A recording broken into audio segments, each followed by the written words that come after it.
Picture this, rowing almost 5,000 kilometers across the Pacific in just 39 days. Sounds absolutely insane, right? My guest today has done exactly that. 40 feet tall waves we're talking about. We're rowing in the daytime and the guys shout to me and say, Paris, there's a boat over there. And it gets closer, And then we realize this is getting dangerously close. Didn't you fear death?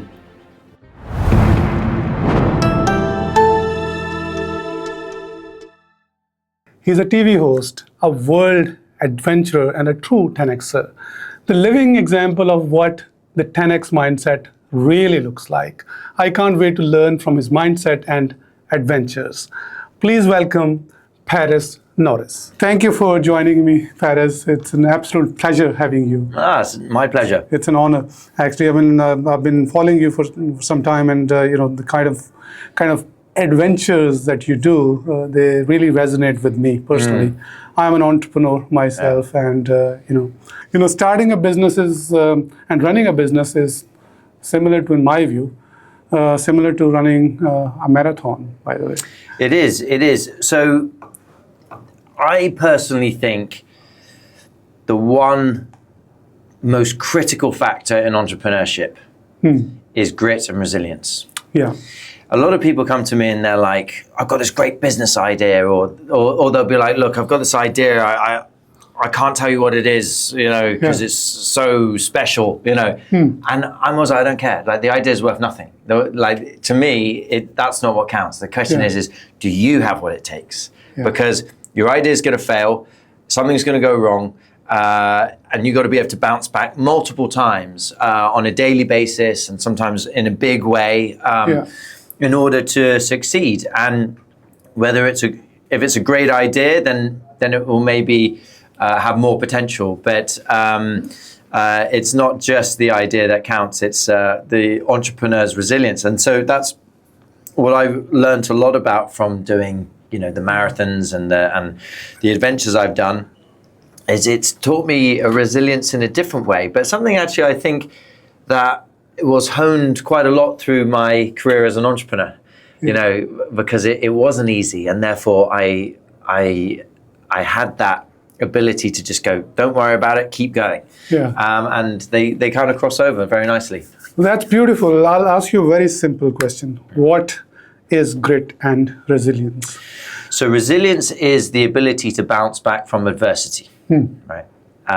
Grit, where it's different to resilience, is the ongoing ability to do that. So it's over a long period of time. And that's where I think a long-term vision for yourself is what gives you that grit. And that's what an entrepreneur needs to have. Absolutely. Is that because nothing happens in a day. We do read about these people who have had quick successes and, young entrepreneurs who made it very wealthy, very young. But the story for almost everybody is that it actually takes a really long time, and therefore you have to have a lot of passion for what you do and see the long-term plan.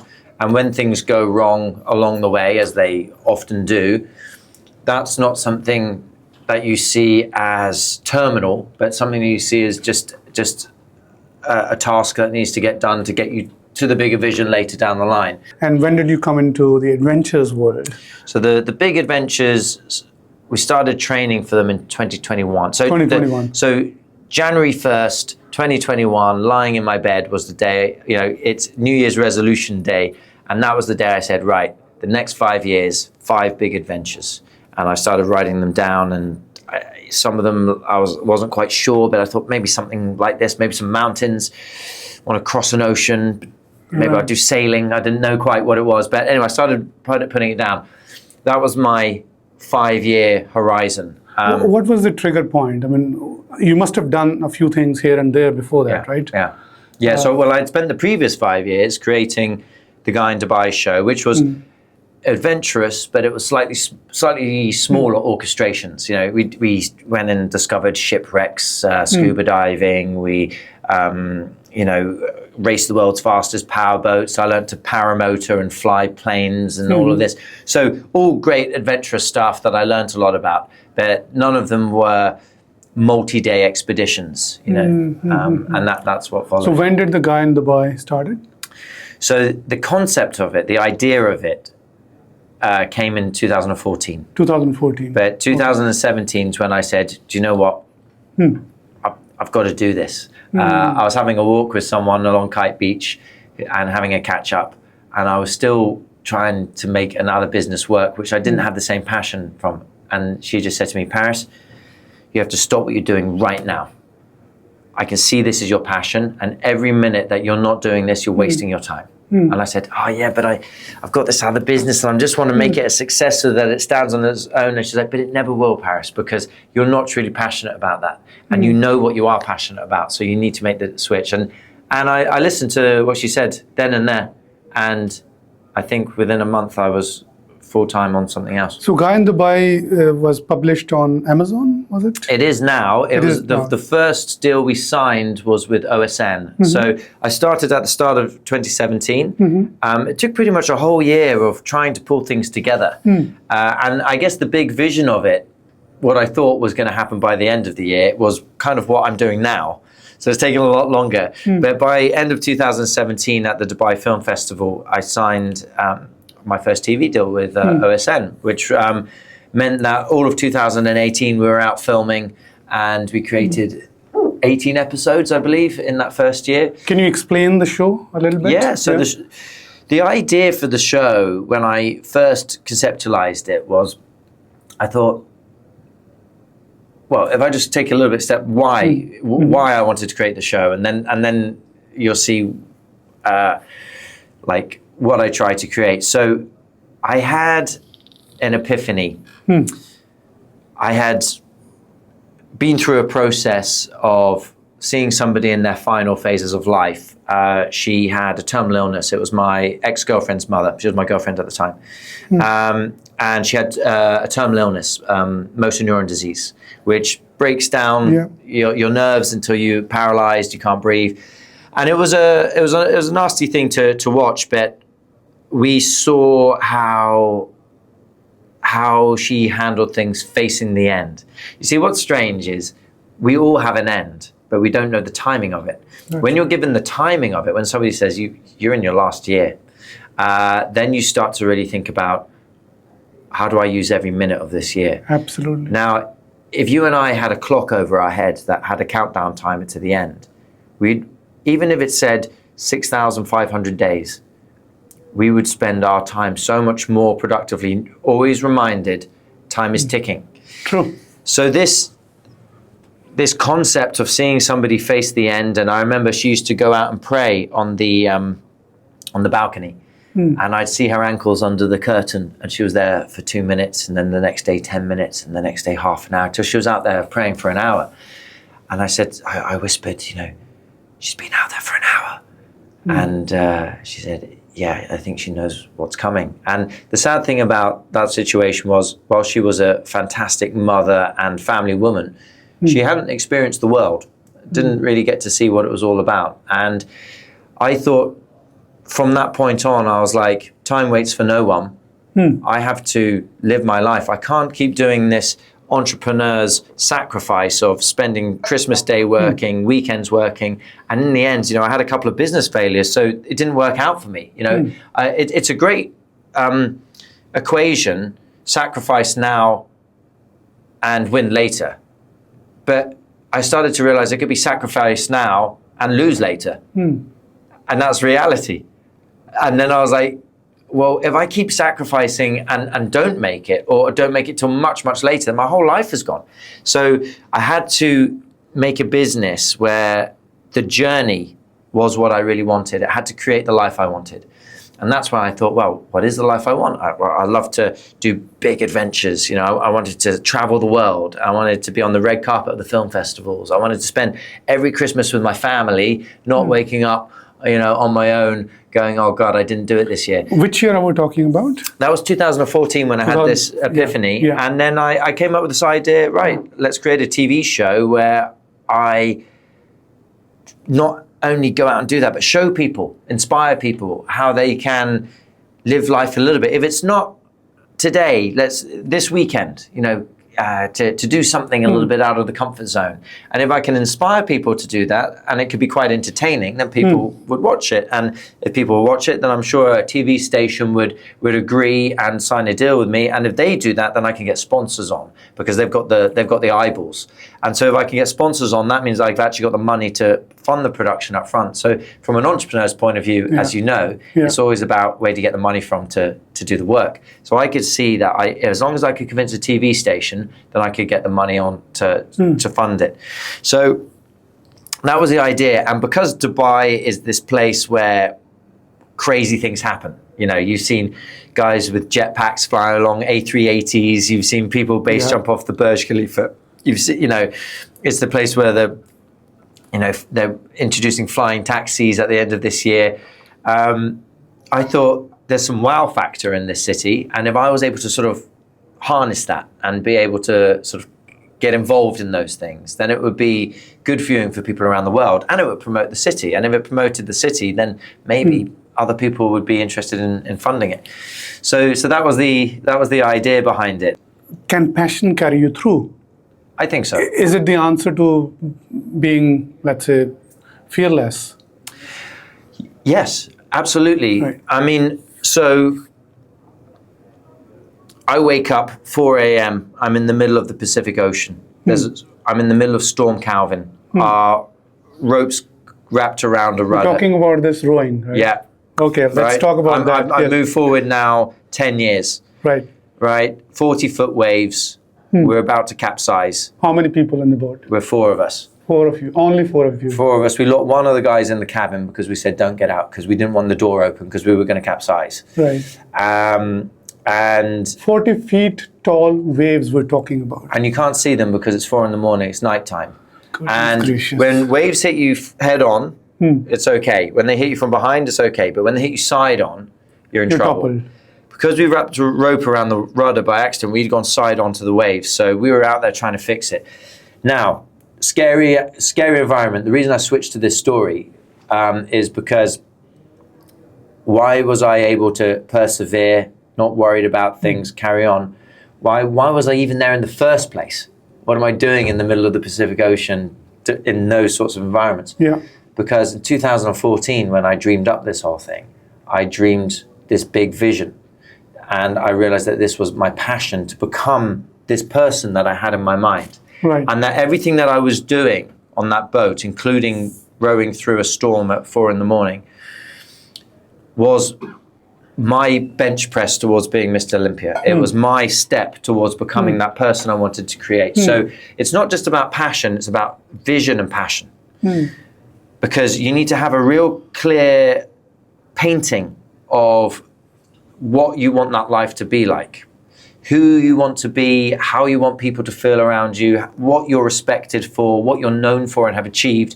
All of that was what I painted. And this idea, when it came to me to row across the Pacific Ocean, was something I went, yes, that fits within my big plan that I wanted to create with this guy who does these adventures. You know, we can create a good production. So it was all part of a plan, which meant because it was a vision and a passion, everything was just a task that had to get done to get there. It wasn't scary, not scary, difficult, not difficult. Are you serious? I mean, we're talking about middle of this ocean, 40 feet tall waves.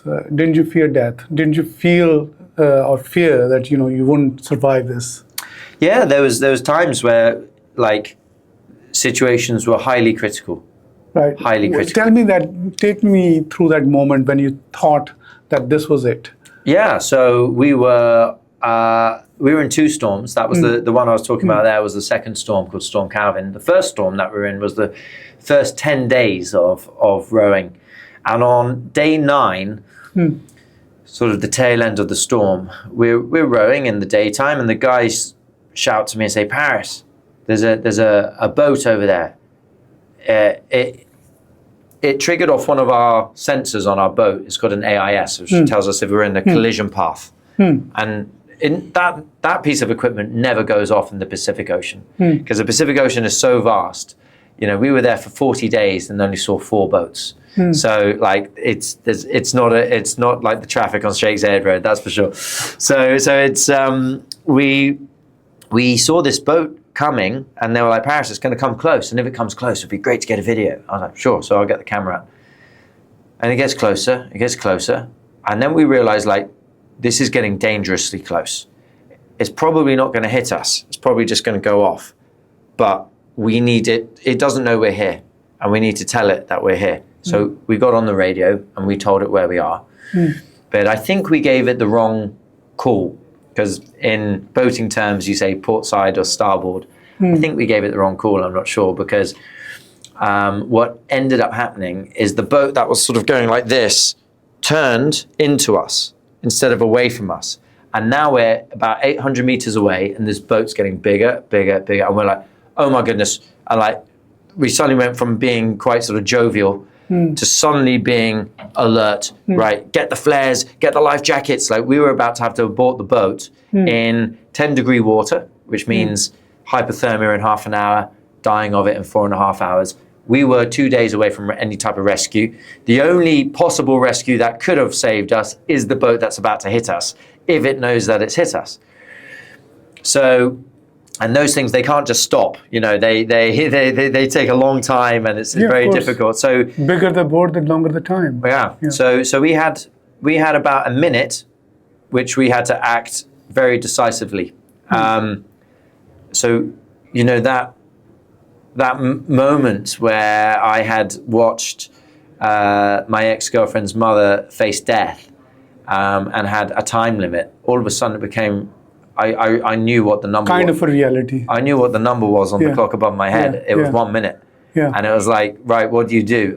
And you have to use every second of that time to make sure that it doesn't hit you. You know, so I mean, you don't think, okay, we've only got 1 minute left, let's pop out the whiskey. No, you basically go, right, we've got to save ourselves. And so, you know, we got back on the radio to it, tried to get it to divert, and it, you know, it diverted and it passed us very, very close. But you know, we were all laughing about it at the time. Right. So did you actually think that it was all over at the time? Yeah, there was a moment there where I was scared. I thought that the boat, it feels weird when something's coming at you. You think they're intentionally coming for you. You know, it feels like it had seen us and decided to come at us. That's what it felt like for a moment. It felt scary. It's just coming. And I then realized, like, you suddenly go, God, no one's even going to know what happened, or, you know, and then you start feeling stupid. Like, you know, like, you know, you realize, like, this is all gone wrong. Oh my God. And there was a moment there of like proper fear. Anyway. It reminds me of my own incident last year in Thailand, actually. I went to Thailand last year in September 24. And, you know, I don't go for any adventures apart from jet ski, perhaps. So I went on the jet ski, and the seas in Thailand, if you've been to Thailand, they're slightly rough. They're not like Dubai, right? I mean, so I was just taking it easy. I was used to, you know, riding or having, you know, playing with the jet ski in Dubai seas. The sea over there is rough, and, you know, I went head on into the sea, and a wave about, I think, 25, 30 feet tall wave hit me suddenly and toppled the jet ski. Wow. And at that moment, you know, when I was falling off the jet ski, I felt that it was all over. And I was like inside the water for a few seconds. I thought that I have to say goodbye to myself. No, but then the rescue came. So I think that was my closest, you know, let's say, moment where I felt that it was all over. And I can relate to what you went through. Your fear was more, but it was bigger, I think. How does it make you feel afterwards in terms of your appreciation? Oh yeah, absolutely. I mean, for days I had that vision at night. You know, I couldn't sleep well. Because of the severity of that incident, how close I went to dying. Yeah. I just it took me about, I think, more than a month to actually take myself out of that site. Yeah. Everywhere I was walking afterwards, or at night, this vision was constantly in my head. Yeah. Not sure how you felt, but well, I certainly felt a huge amount of gratitude going forward, because it's like, wow, life is delicate. I'm thankful to be alive. Yeah. And then you realize like how much like you would really miss certain people. Yeah. And then you start to go, wow, you guys mean a lot to me, and I think there was definitely, I mean, the whole process of the rowing, the 39 days we were there, a number of different situations that happened, the whole thing made me just have a gratitude for life, a gratitude for everyone around me, because I used to, I guess, quite arrogantly think that I achieved everything that I've done. Like I'm a self-made guy and I did this, and I mean, not to an extreme level, but that definitely I didn't really appreciate how much is supported by friends, family, even people that just know me as on a business level. We had sponsors, all these things that have supported me. I'm like, wow, I'm a lucky guy to have all of that, because people don't have to help me in that way, but they do, and not everybody has that. Yeah, those feelings also, of course, were very important for me too. Of course, I mean, there was this fear and the incident, because I'm not used to the adventure sport. And of course, I mean, I also felt similar feelings of being thankful for what I had, and, how tricky situations can be and how suddenly things can actually change, life is very, very unpredictable. I mean, you're having fun on the beach, on a jet ski, and suddenly, in just flip of a, in a second or less, things change. Yeah. And this is the reality. Recently I went through this heart surgery as well, open heart surgery, and I felt that I was lucky. That I found out well before a potential heart attack that my arteries were blocked. That gave me a lot of grounding, actually. To be honest. Well, and then I think you look at life like, okay, it's not a given. Like, so you got to really appreciate and make the most of everything, because if these close calls can happen, then and one day they will actually become true. One day the day will come. I wrote a post afterwards that this time I had a second chance, but the day will come when I will not have a second chance. But we need to, of course, I mean, if I have that understanding, we need to prepare ourselves. We need to be spending every single moment right, on the right things, right thought process, right way forward. That's very important. Well, that's exactly the mindset that formed the last 10 years of my life. That's basically, that was the understanding I had. And then all decisions were made with that in mind. Absolutely. Now, another thing that we started off the chat with, creating that's a connection between marathon and adventure sports with business. Another thing that comes to mind is the consistency that is developed, over time in people who do adventure sports, right? So you need to be prepared, trained in a way that you're able to actually go through the difficult times. Because I was reading a very interesting book the other day, actually, Great by Choice. I'm not sure how if you're aware of Jim Collins. He's a great author, Good to Great, and Great by Choice. He's written stories about different adventures, and one of the adventures that he's written about is Amundsen. He actually went to the South Pole in the year 1911. We're talking about 120, nearly 115 years ago, right? The kind of equipment, the kind of education that there was. He was the first man to actually go to South Pole. So kind of preparation he did was exceptional. And he was compared with a team that also went together with him. They started off together, but he came back, the other team didn't come back. And the reasons why he came back, he did a full study on that, and he wrote down theories and learning outcomes. One of the main things that he brought forward from this study was the level of consistency that they had, not only to prepare for that adventure, but also when they were actually going through different phases. He called it 20-mile march, right? So no matter what happens, you have to cover a certain journey in a day. And you have to take rest as well. And then you cover the same journey the next day. No matter how many storms you face. If you face a storm, you pivot a little bit, but the bigger picture doesn't change. And the same holds true in, I think, other adventures and in business too. Right? So following the adventures I've done, especially after the marathons, I started to put together something I call the grit code. It was me basically trying to understand what were the elements of grit that allowed me to get there. And one of the points of the grit code, which applies to what you were saying, is one I have called meticulous planning and adaptability.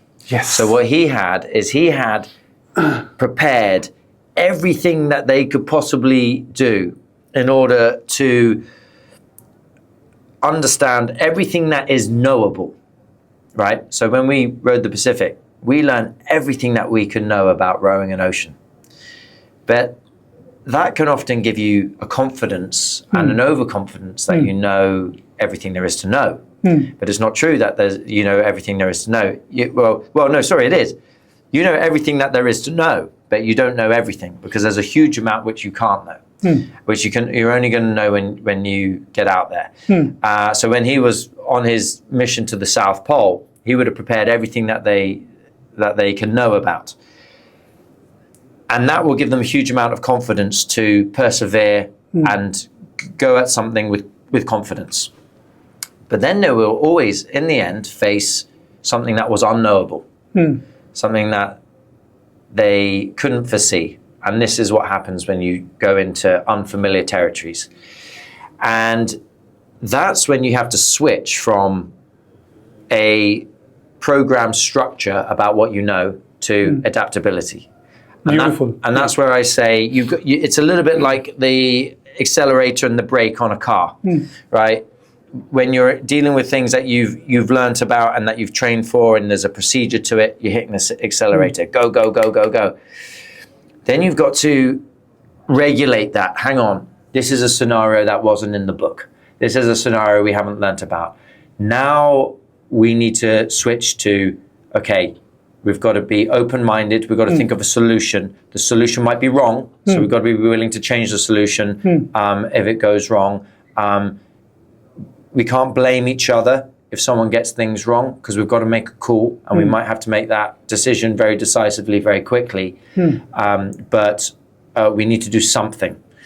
And that's where it switches to a different type of mindset, right? And that, when it comes to the topic of grit, if you don't have that ability to adapt, what happens is people fail when it comes time to deal with a situation that's outside of the what was knowable. They get to a point where they're dealing with something that they haven't seen before, and then they're like, what do we do? And they fail. I'd only run one marathon before in my life, and after that marathon, I couldn't walk for 5 days. I was in pain. I was like, on the sofa. So this concept of running a marathon and then running another marathon 15 hours later, I was like, how am I going to do that? Absolutely insane. And then another marathon, and then another marathon, and then another marathon. And we're talking about different continents here, right? I mean, traveling between the continents in itself can be exhausting. You know, we have jet lags. We have difficulty in adjusting to a new environment. And we're talking about the fact that you not only traveled between those continents in 6 days, right? And then you ran there. That's absolutely nuts, I think. So we started off in minus 15 degrees in Antarctica. Got on a Soviet cargo plane, didn't sleep at all. Got to Cape Town, ran another one 15 hours later. Much warmer, obviously, different environment. But the thing that was difficult for me to understand was, okay, I know what running a marathon's like. I've done that. And I know I can do it. Even if it's Antarctica, which was a difficult scenario to run in. But running one 15 hours after running another one, that's something that was a mindset and a learning that nothing could teach me except doing it. And there I was running. And I had met this guy in Antarctica. When I was running, I was dressed, in black gear, very slick, ready to go. And I see this guy dressed as a penguin. And I go and talk to him, and he's 23 years old. He's run 50 marathons of 50 states of America in 50 weeks. Right, so he's 49 marathons more experienced than me, but he's only 23. And I catch up with him in South Africa, in Cape Town, and we're running. And he's like, "How you doing, Paris?" And I'm like, "My legs are killing me." Right? Which is normal, right? And he said, "No, they're not."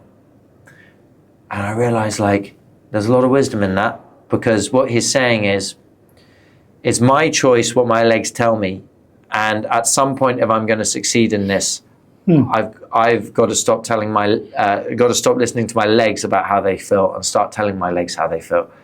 And it's my choice whether I do this later or now, but why not do it now? And that was rewiring a negative thought process I had built in me because I had run one marathon, which told me I can't walk for 5 days. And now I'm trying to run a marathon just after running a marathon. And I needed a mindset that says, you can do this and your legs feel fine. And that you're going to be able to do another 5 after this as well. And when I thought like that, I remember being in Brazil at 4:30 in the morning on the promenade in Fortaleza, having run 5 marathons already, about to run number 6. And I'm jumping up and down saying, let's go. And I was a different person because I knew my legs are good because they will do what I tell them to do. And that was a complete change in mindset. Now, I didn't have that mindset before I started the challenge. That mindset developed through the challenge. And when you set the ambition, and we had said that we're going to do this, we had got sponsors on board, we had promoted it heavily, we had tied ourselves in many ways. It made it difficult to fail. It meant that I was forced to figure out the mindset and the mentality in order to succeed at doing it. And I'm sure my friend Ollie will also discover that mentality as he goes. And nothing can really teach you it except doing it. So 2 things so far, I think very, very important for me personally: passion and just do it. Right? Yeah. Doing part actually teaches you that you can actually sail through. Yeah. But if you haven't even started, you haven't figured out your passion, you're nowhere in the picture. Yeah. Right? So I think that's one of the most important takeaways from my discussion with you, for myself personally, very, very important. Yeah. Now, 7 days, how many people dropped? Oh, quite a few dropped. But what they did is, they'd obviously paid a lot of money to be part of this, and we had planes taking us around. Yeah. So most of them didn't drop out fully, but they dropped from doing a marathon to doing a half. So they were just traveling, right? Yeah, I think some of them did end up just joining us around, and most of them dropped from doing a marathon to doing a half marathon. But the one guy that didn't drop out was my running partner, James Elliott Square. He had an injury leading up to this, and we tried to rehabilitate it, and we were hoping that he would at least be able to get through a few marathons before the injury caused a problem. But we knew it was going to cause a problem. There was no way he could run so many marathons and it not cause a problem, because it was already there. We ran one marathon fine, and then on the second marathon in South Africa, he could feel it immediately, and he was stiff as a board. He ended up having to finish the marathon on crutches, and everybody thought, oh no, poor guy, you know, he's spent all this money, he's come all this way, he's done all this training, and he's not going to be able to continue. But he finished the second marathon on crutches. Wow. And then when he lined up at the start of the race in Perth, Australia, with his crutches ready to run the next marathon, everybody's like, this guy's not stopping. See the mindset. Absolutely. And he completed that marathon. When he finished, and I think he took about 7 hours, which, you know, was it was a long time. He was the last guy in that day. But everybody stood up and gave him a round of applause, because it was like, okay, we can understand that you finished one marathon on crutches, but we couldn't understand that you started and finished another one in the middle of the night, and you're still going. And we were all in pain. We weren't on crutches. We were all realizing this is really difficult anyway.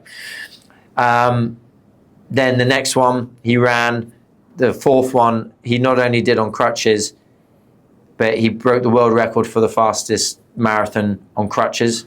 And then the next day did it on crutches and broke his own world record again, and then finished the last one on crutches. So he was not giving up. He didn't take the option to go down to a half marathon even. He was like, I'm finishing what I said I was going to do.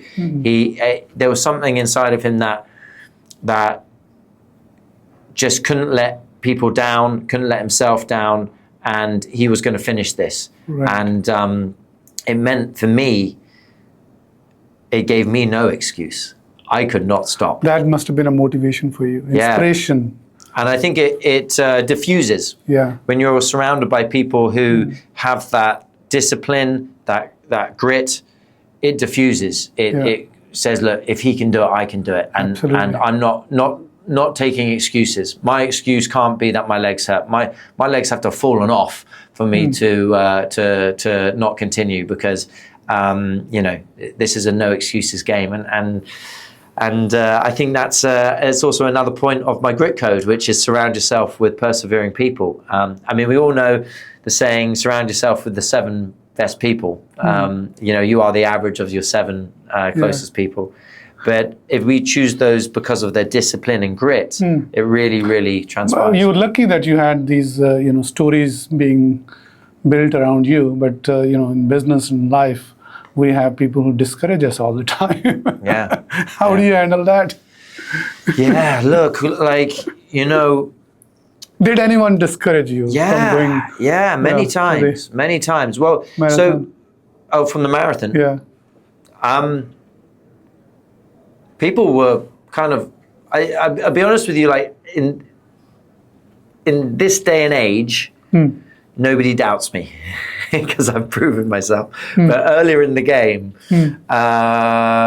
people just couldn't understand a lot of things. I mean, I remember when I was about 23 in London, telling a guy, he already knew, he asked, he said, I heard you're going to set up a business in Dubai. And I told him, yeah, I'm going to go set up this tech business, and I've got an investor, and he basically said to me, well, good luck to you. I don't think you'll do it, but good luck to you. See? And this was the mentality in the UK. This is why I came to Dubai. I came to Dubai because everybody has come here to write their own story, not to live out the story that's predefined for them, which is certainly how I feel in the UK. And I didn't like that. I believed I could do what I want to do, but no one around me did. And what I was doing was too ambitious, and it wasn't because they didn't believe in me, it was because they didn't think they could do it themselves. And they didn't think, if they couldn't do it, then why should you be so special? And I didn't like that, and it was influencing me and putting me down. And I was like, I'm getting out of here. When I came to Dubai and saw a place that was hugely ambitious, building the biggest this, the biggest that, Which year are we talking about? 2008. Oh, you came in 2008. Came in 2008. I came in 2007. Right, the boom years, right? Yeah, absolutely. When Burj Khalifa was a little boy. Yeah. And the place was a drawing, cranes all over, and rumors, because it was like, they're building a bigger one, and they were doing this, and of everything that was being said about the place, like a lot of it happened, but a lot of it didn't. But that didn't matter because the fact that a lot of it did happen is basically the city we're living in today. And we're living in that drawing. I mean, you remember the drawing. I mean, some parts of it were never realized, and some parts of it are absolutely incredible. But that was something I was like, I want to be influenced by that type of place, not a place that tells me, good luck to you, I don't think you'll do it. So you can choose to disregard these people. You have to. That's very important. You have to, but also you can fight against it and be the positive influence to them, and say, look, your negative thinking is not just influencing me, but it's holding you back. And you got to think about what you can do, and try and coach people around being positive, believing in things, and thinking that the world is not defined for you, and that you can actually make a dent in it and do what you want. And so when I was younger and I was 23, I didn't have that character to really fight back on people, but now I've got more experience and I've got enough to really know what I'm saying. Is if I hear negativity like that, rather than sort of fighting against it, I coach people, just try and say, look, if we change the way that we talk, first of all, then it changes the way we think. So if people say, yeah, but I don't know if I'll be able to do it. Say, well, let's start by first saying that we will do it, right? If we say something and then don't do it, that's a problem for later. But let's start today by saying positive things that we can and that we will. And if we say it, then it will change how we think about it. What about rowing? So rowing was, this was after the marathon? No, this was before. This was before, 2023. Yeah. Right, and how did it start and finish? Well, it started off with my friend Ollie saying that he wanted to do this big challenge. And 6 months before, I had written down my 5-year plan was to do 5 big challenges. So when he said this, I was like, this is part of my plan. So I was like, I want to do this with you. And he thought about it for a while, and then he gave me a call a month later, said, look, how serious were you? And I said, well, I was serious, but maybe I should take some time to speak to like people who might be worried about me doing something like this, who might be a bit concerned, and just check with them, like, and just talk to some people. He said, no problem, take your time and get back to me. I said, okay, I'll get back to you in 24 hours. And he said, oh, by the way, because we were talking about doing the Atlantic initially, which is quite a common race. He said, we're going to do the Pacific. And I was like, wow, because I knew that was more complicated with the currents. It was a bigger ocean, although we were doing a section of it. And I was excited by that. And then it was funny because I went and talked to like some family members, but nobody seemed to care at that point, because it was 5 years of me learning to skydive, getting my boat license and going on adventures. Like they had sort of got the idea that this is what Paris does, right? So my dad was just like, yeah, it's the kind of thing he does, So I was just like, Ollie, no one seemed to care, so I think I'm good. I'm coming, and that was the start of it, and it was 2 years of preparation. 2 years. Yeah. In Dubai. Yeah. Well, 2 of us were here. One of us was in the UK. One was in Sweden. So we were all over the place. That was what was also quite difficult. But we kept communication. I mean, when we say 2 years of preparation, these things cost a lot of money. So the first step is how do you finance it? You've got to get sponsors on. And that's a big task. You've got to have enough money to be able to do it. And we were creating a documentary out of it. So we had to film certain bits. And it's not only that, we had to learn, not just train physically, but we had to learn about first aid and navigation and sea survival, all these things that we had to learn about because we were going to be self-sufficient when we were out there. So a lot of learning.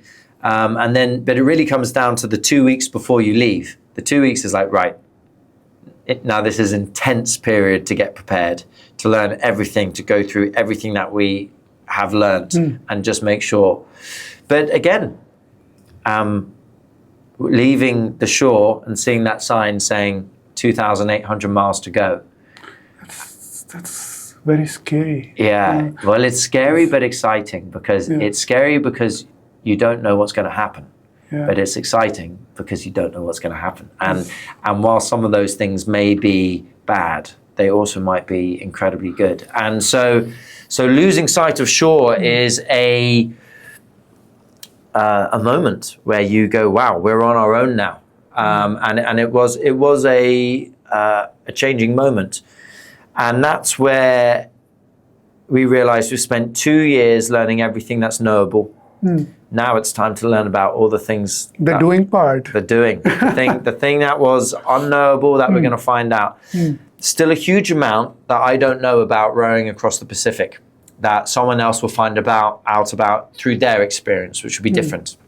I learned everything about my experience. And but there was a concept when we left shore that whilst I know everything I could know about rowing across an ocean, that piece of knowledge was just a drop in the ocean compared to what there is to know.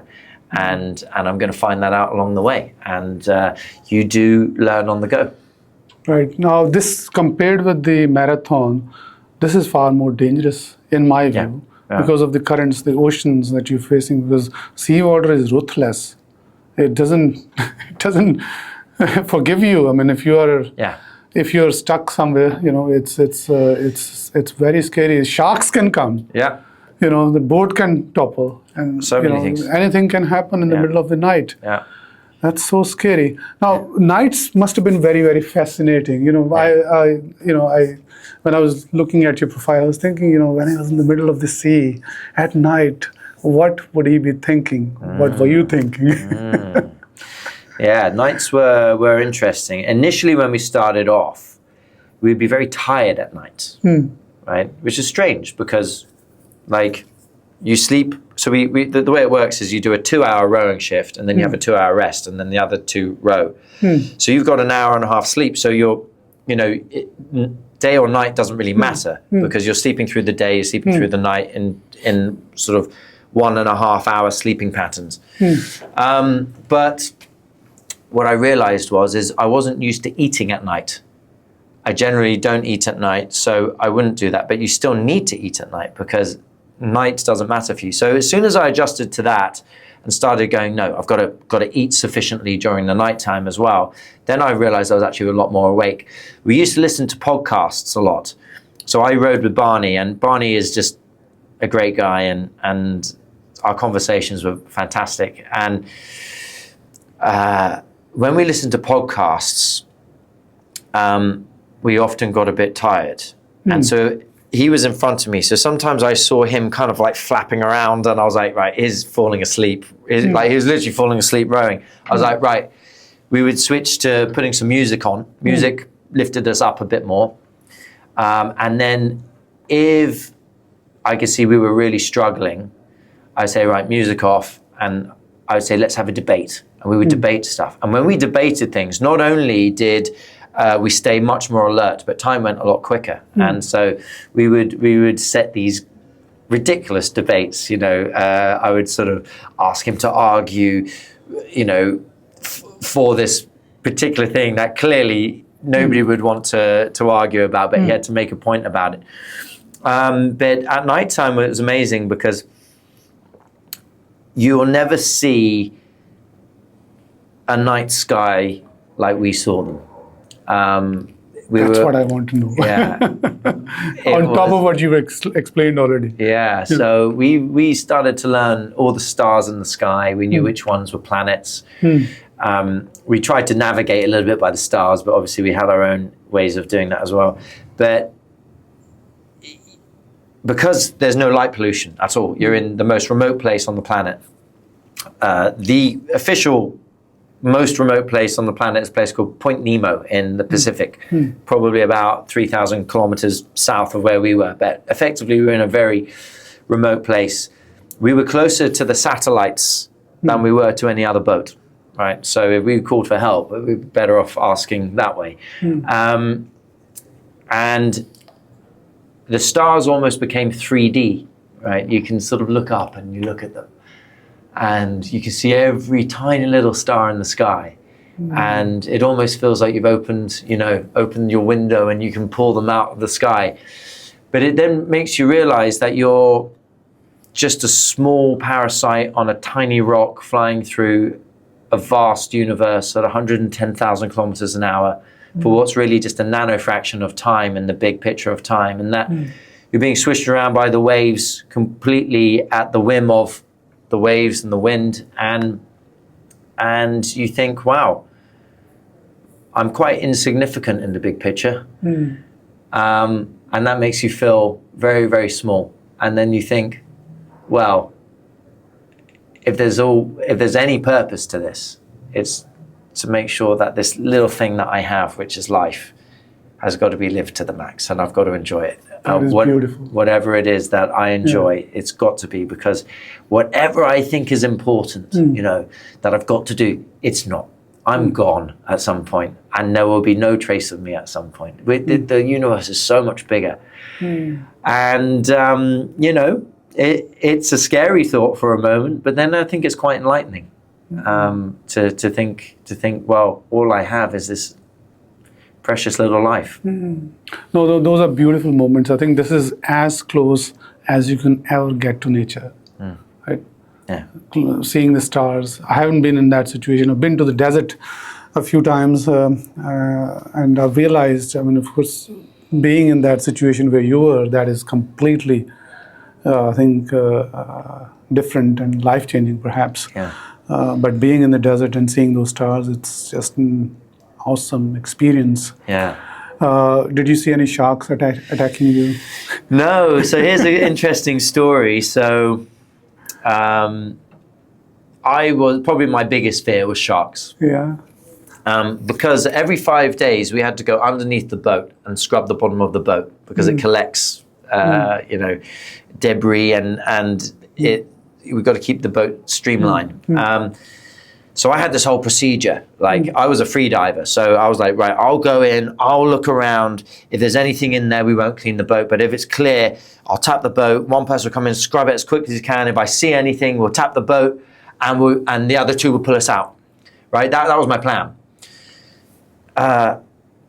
There's only one thing that's scarier than sharks, and that's to get into water where there's no sharks, there's no fish, there's absolutely nothing except 11 kilometers of black.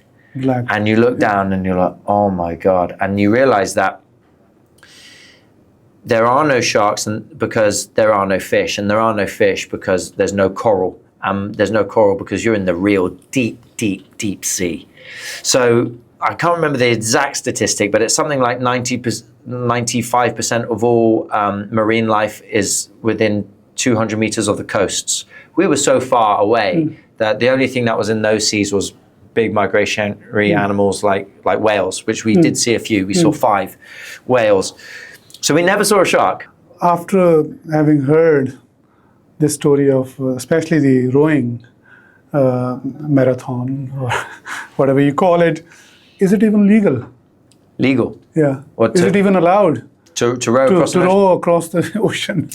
Well, so once you leave the coast, I believe by 400 kilometers, you are now into international waters. Yeah. You're in a lawless zone, right? Yeah. So effectively, nobody's going to come and stop you from doing anything there. But it also means that if you are if you have an accident, if you capsize, the Coast Guards won't come and get you. Yeah. That's not their job to come out that fast. That's when you rely on maritime code. So is it legal? Yes, look, we had to do a lot of things. In order to row off the coast, we had to get our California boat license. So, there are things that you have to do in order to be allowed to do it. We had an organizing committee that monitored everything. So we were tracked and everything. So there's ways to do it in order to make it safe. Absolutely. Where did you exactly start? I mean, which country? We were in California. California, started in California and up to Hawaii, right? Yes, the last island of Hawaii, which is called Kauai. Right. This is 5,000 kilometers? 4,800 kilometers. And how many kilometers did you do in a day? Well, we were mainly measuring it in nautical miles. So in kilometers a day, we were doing on an average day maybe 120. 120, okay. And then on one day we absolutely hit the waves and everything right. I think we did about 170 kilometers in a day. But I'm talking about 39 days. We're talking about 39 days on the go, just not stopping anywhere, right? I mean, there's no place to rest. No, you keep going. How do you get that energy? Yeah, look, we were eating 7,000 calories a day. We were adjusted our sleep pattern to sleep every 2 hours. So we'd row for 2 hours and then rest and sleep, and we'd sleep for about an hour and a half. So it was basically like constant power napping for 39 days. But it really comes down to your ambition and your vision. For us, this was what we wanted to do. We were truly tied in. I found out on another boat when we arrived in Hawaii, another team who had attempted it. One of the ladies on that team had locked herself in the cabin for 17 days, didn't speak to anybody, and clearly had realized in that moment that she didn't want to be there.